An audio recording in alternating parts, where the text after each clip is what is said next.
تو بسم اللہ الرحمن الرحیم. ہم نے حضرت ابراہیم علیہ السلام کے بارے میں پڑھ لیا اور ان کی اولاد دو بیویاں تھی ان کی، ایک بی بی ہاجرہ اور ایک بی بی سارہ. بی بی ہاجرہ سے حضرت اسماعیل علیہ السلام کی پیدائش ہوئی اور بی بی سارہ سے حضرت اسحاق علیہ السلام. حضرت اسحاق علیہ السلام کی جب پیدائش ہوئی، حضرت اسحاق علیہ السلام کے پھر اللہ پاک نے ان کو بیٹے دیے دو، اور جوڑوا تھے. یہ ایک کا نام تھا عیس اور دوسرے کا نام تھا یعقوب، جو مشہور اسرائیل کے نام سے. ٹھیک ہے. پھر عیس کی اولاد میں حضرت ایوب علیہ السلام آئے، اور یعقوب کی اولاد میں یعقوب علیہ السلام کی پھر 4 بیویاں تھیں. یعقوب علیہ السلام کو حضرت اسحاق علیہ السلام نے کہا کہ جائیں اپنے ماموں کے پاس. لابان ان کے ماموں کا نام تھا، اور وہاں رشتہ کریں.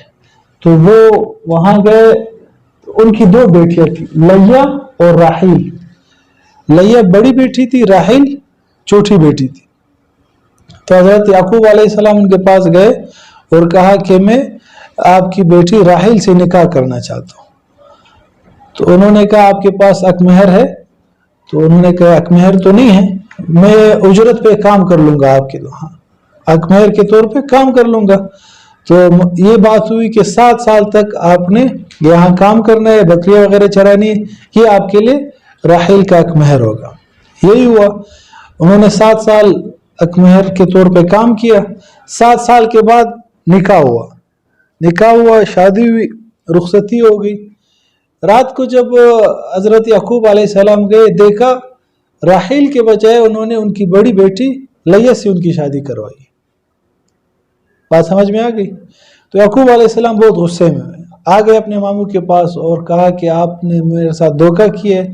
7 سال میں نے محنت کی آپ کے ہاں، اور وعدے کے مطابق راحیل سے میرا نکاح ہونا چاہیے تھا، آپ نے میرا نکاح لیہ سے کرایا. انہوں نے کہا آپ میری بات غور سے سنیں. ہمارے ہاں رسم و رواج یہ کہ جب بڑی بیٹی ہوئی ہو تو چھوٹی کا نکاح نہیں ہوتا. اس وجہ سے میں نے اپنے آپ کو بچانے کے لیے، ورنہ معاشرے میں بدنام ہو جاتا، بے عزت ہو جاتا. آپ چاہتے ہو کہ آپ کا ماموں بدنام اور بے عزت ہو جائے؟ انہوں نے کہا نہیں. تو انہوں نے کہا کہ میں آپ کی دوسری بیٹی راحیل سے اصل میں نکاح کرنا چاہ رہا تھا. انہوں نے کہا اس کے ساتھ بھی آپ کا نکاح کرا دیں گے، آپ نے 7 سال مزید کام کرنا ہے. تو وہ 7 سال مزید انہوں نے کام کیا. پھر ان کے جو پہلی بیوی ہے، بعض روایت کے مطابق ان کا انتقال ہو گیا تھا، اور بعض روایت میں کہ وہ انتقال نہیں ہوا تھا، دوسری کے ساتھ، راحیل کے ساتھ پھر نکاح ہوا. اس زمانے میں 2 سکی بہنوں کو ایک ساتھ نکاح میں رکھنا جائز تھا. آج کے دور میں اس طرح نہیں ہے. ایک سگی بہن ہو تو ان کو آپ نکاح میں نہیں رکھ سکتے. ٹھیک ہے. اور صحیح روایت یہ ہے کہ ان کا انتقال ہوا تھا، تو دوسری بیٹی راحیل سے ان کا نکاح 7 سال بعد ہوا.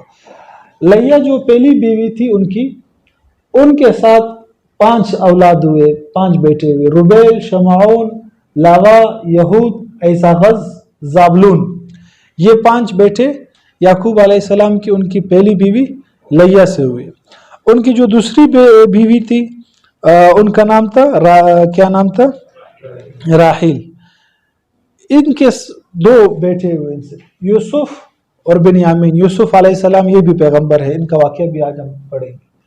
اور یہ زلفا اور بلہا، یہ 2 باندیاں تھی جو ان کے ماموں نے اپنی بیٹیوں کو دیے تھے.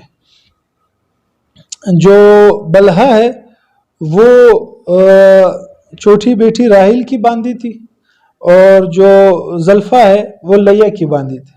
ٹھیک ہے. پھر راحیل کی اولاد نہیں ہو رہی تھی، تو انہوں نے اپنی باندی حضرت یعقوب علیہ السلام کو دے دی کہ آپ ان سے نکاح کر لیں. پھر انہوں نے ان سے نکاح کر لیا. جب انہوں نے دے دی تو دوسری بیوی لیہ نے بھی اپنی باندی ان کو دے دی کہ آپ ان سے نکاح کر لیں. یوں حضرت یعقوب علیہ السلام نے ان سے پھر نکاح کیا.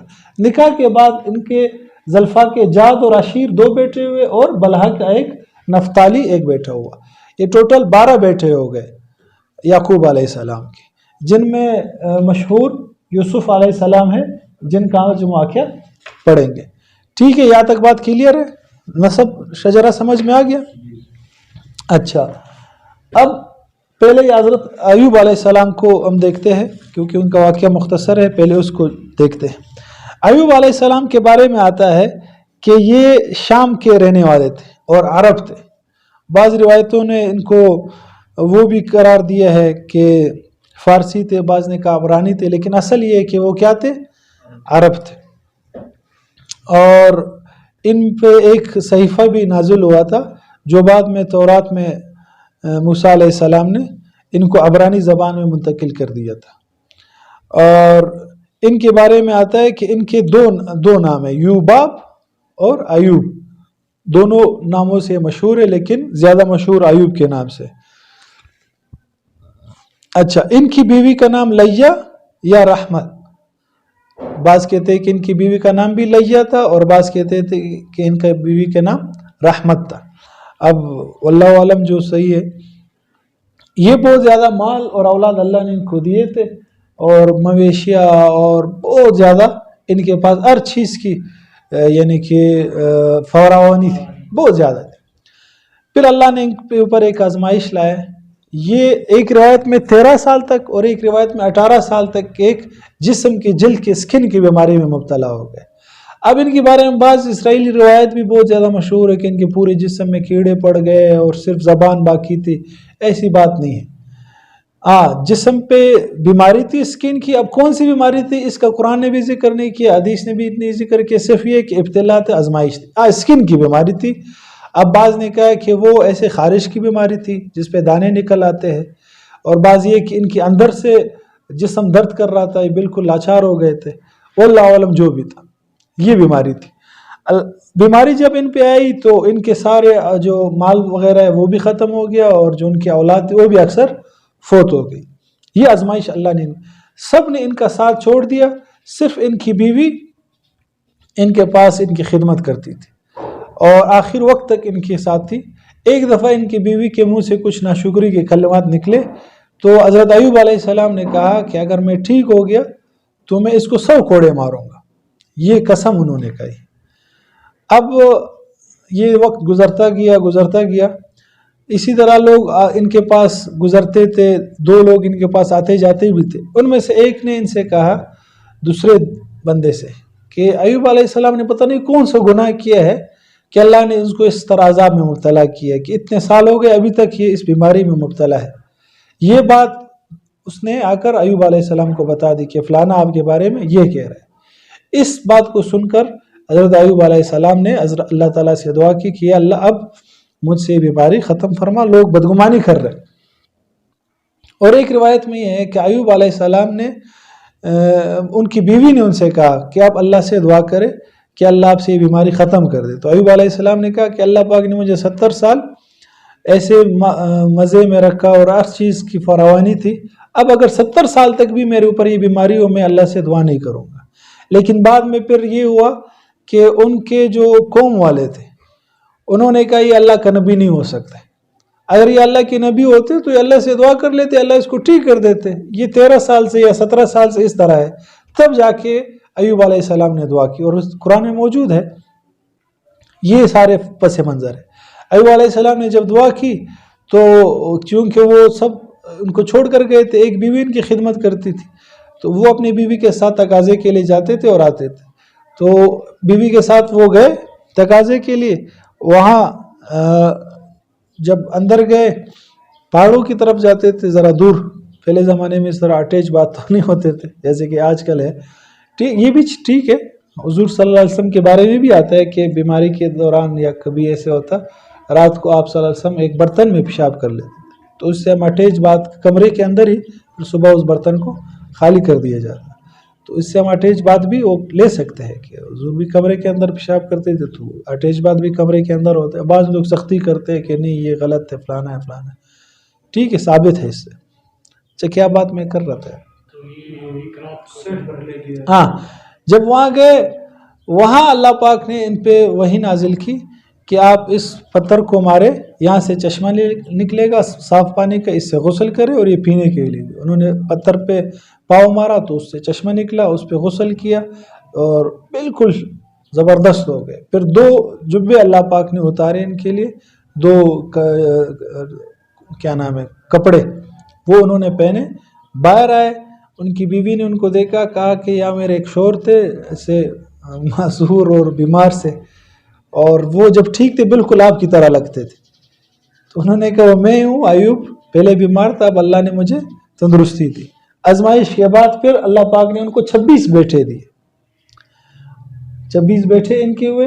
اور پھر جب یہ ٹھیک ہو گئے تو ان کو وہ قسم یاد آئی جب انہوں نے کہا تھی کہ میں اپنی بیوی کو 100 کوڑے ماروں گا.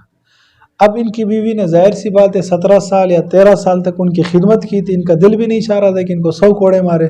پھر اللہ پاک نے ان کو ایک حیلہ سکھایا کہ آپ ایک ریحان کا ایک درخت ہوتا ہے، وہ ایک پھول ہوتا ہے پودا، وہ لے، اس میں سے 100 مطلب چھوٹے چھوٹے تنکے یا اس کو ہم کیسے لکڑیاں اس طرح ہوتے ہیں، اس کو آپ ایک مرتبہ مارے تو وہ 100 کوڑے کے برابر ہو جائے گا. یہ اللہ پاک نے خود ان کی بیوی کے اعزاز میں اور ان کی اتنی آزمائش میں صبر کرنے کی وجہ سے اللہ پاک نے ان کو 140 سال کی عمر میں ان کا انتقال ہو گیا. ٹھیک ہے، ایوب علیہ السلام کا چیپٹر یہاں کلوز ہو گیا. اب اس سے ہمیں سبق جو ملتا ہے، ایک تو یہ کہ اللہ پاک جب انسان کو صحت دیتا ہے تو انسان کو اس پہ شکر کرنا چاہیے، اس سے پہلے کہ اس پہ کوئی بیماری آ جائے. اس حدیث میں بھی ہے نا، اغتنم خمسن قبل خمسن، 5 چیزوں کو 5 چیزوں سے پہلے غنیمت سمجھو. اس میں کہ صحت کو بیماری سے پہلے، جوانی کو بڑھاپے سے پہلے، کہ ایسا نہ ہو کہ آپ پہ بڑھاپا آ جائے اور پھر آپ کو کاش میں جوان ہوتا، میں یہ کر لیتا، میں یہ کر لیتا. اور بیماری سے پہلے بیماری سے پہلے جب صحت ہو تو اس کو غنیمت سمجھو. ایسا نہ ہو کہ آپ کہو کہ یار کاش میں ٹھیک ہوتا تو میں یہ کر لیتا، میں یہ کر لیتا. ایک تو شکر کرنا ہے صحت پہ. دوسرا یہ کہ اللہ پاک اگر کبھی بیماری لے بھی آیا آپ پہ تو اس میں پھر کیا کرنا ہے؟ صبر کرنا. اور وہ یاد رکھنا ہے کہ اللہ پاک نے ہمیں کتنے نعمتیں دی تھی. اب ایک بیماری آ گئی، اللہ پاک اس کو بھی ٹھیک کر دیں گے. اس میں گلے شکوے کرنا، نہ شکری کے الفاظ کہنا، اس سے اللہ پاک ناراض ہوتے کہ اللہ پاک نے اتنا کھلایا پلایا اور آج ہم ناشکری کرتے ہیں. ٹھیک. اور کیا اسباق ملتے ہیں ہمیں اس سے؟ ایک سبق یہ ملتا ہے کہ اگر اللہ کا کوئی محبوب بندہ ہو تو اللہ پاک پھر ان کے لیے خود ہیلے بنا دیتے. وہ ان کی بیوی نے خدمت کی تو اللہ پاک نے ان کے لیے ایک ہیلہ خود متعین کر دیا. یعنی اللہ پاک راستے خود کھول دیتے. جو اللہ کا ہو جاتا ہے پھر اللہ ان کے کوئی مسئلے نہیں ہوتا، سارے جو مسائل پریشانی وہ ختم کر دیتے. ٹھیک ہے. یہ حضرت ایوب علیہ السلام کا واقعہ ختم ہو گیا. اسباق بھی جتنے تھے، وقت کم ہے اور نہیں سے ہم بہت سارے اسباق نکال سکتے. اور آپ لوگ کو میں نے کل بھی کہا تھا کہ اسباق کے بارے میں سوچے، اس پہ بات کریں گے.